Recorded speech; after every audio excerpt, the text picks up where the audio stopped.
Maybe. Okay. Ladies and gentlemen, thank you for watching our previous videos. I've had a number of people that ask me how does the input shaft and output shaft come together. I am going to try to explain that in our last video. I hope that it's the last video. So we have taken the same transmission apart. It's the same one that we have used in our previous videos. So here is the input slash output shaft. Okay, this whole thing comes together as input slash output shaft right there. Okay, that's what I've removed from here. Okay, so if you notice, there is roller bearings inside here. There are roller bearings in here. They just ride here. So they just spin free. So you can see I'm going to hold this here. The input shaft just spins free on it. Okay? And the clutch is attached to the input shaft. Let me just take it off gently so I don't drop the roller pins. Okay? So this is where the clutch is attached. When you release the clutch, this starts spinning, and this is the only part that spins. And if you go on and look at the other side, the output shaft, the gears on here, they spin free. So here's your second, oh sorry, here's your first, second, third, and the fourth one is on the side. Okay, so you can see that they do not, if you spin them, they do not make the output shaft spin. What spins the output shaft is, if I hold the gears, it's the synchro collars. So if I spin this, that is directly attached to the shaft. So when I spin the shaft, or the gears, or sorry, the synchros, the output shaft spins with it. When I spin the synchros, right here and here, okay?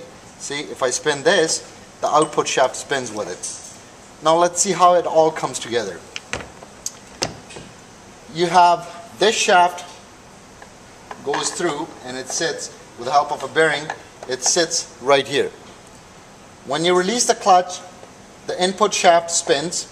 When the input shaft spins, it spins the counter shaft. You might not be able to see this, but when the input shaft spins, it spins the counter shaft, which is right here. That is why the power comes through here, goes down into the counter shaft, and comes out to different gears. Let's hope that I've made myself clear enough that people do understand this. So this is how that happens. Remember, this shaft just spins on its own. Okay, so we take that out, and let's see if we could put it back together. Okay, with the synchros on. So here's the synchro collar. This is what engages the gears. I'm going to put the synchro collar on. I will put the input shaft in. So remember, anytime the input shaft is spinning, the counter shaft spins with it. Anytime this spins, the counter shaft spins, because gear right here and the gear over here on the counter shaft, they're engaged at all times. So power comes into input, goes here, and let's say that I want to go into first gear. Okay, so the first gear, because the synchro is attached to the outside gear, I will move it onto closer to the outside gear, or the biggest gear. Now that gear is engaged to the synchro, which is engaged to the output shaft. So when I spin the input shaft, it spins the counter shaft. That gear, which is always engaged with this, it will spin it, and the power will go out. So now I'm going to try to show you how the synchro collar, which is right here, it's splined on the inside. I hope you can see that there are splines on the inside. Okay, how that engages the gears, these gears, onto the output shaft. So at any given time, when you're turning the shaft, oh, it's still engaged.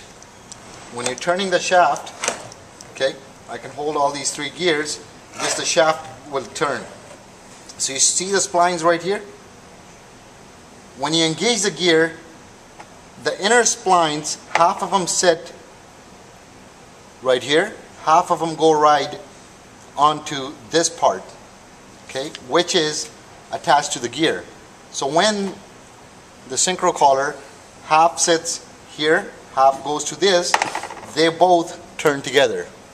Okay, so right now,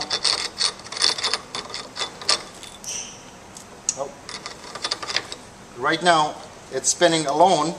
It's spinning alone. If I slide it further, it rides on these gears right here. Okay, and that is what engages. So right now, as you can see, that gear is turning with the whole shaft.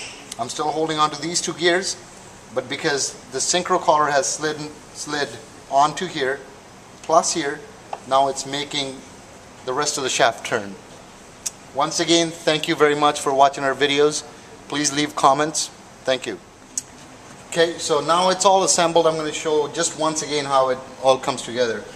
So when it's in neutral, I'm holding the output shaft, I'm turning the input shaft. All it's doing is it's spinning the gears here, here, here, here, and it's spinning the counter shaft. It's spinning the counter shaft because the input shaft would stop somewhere here.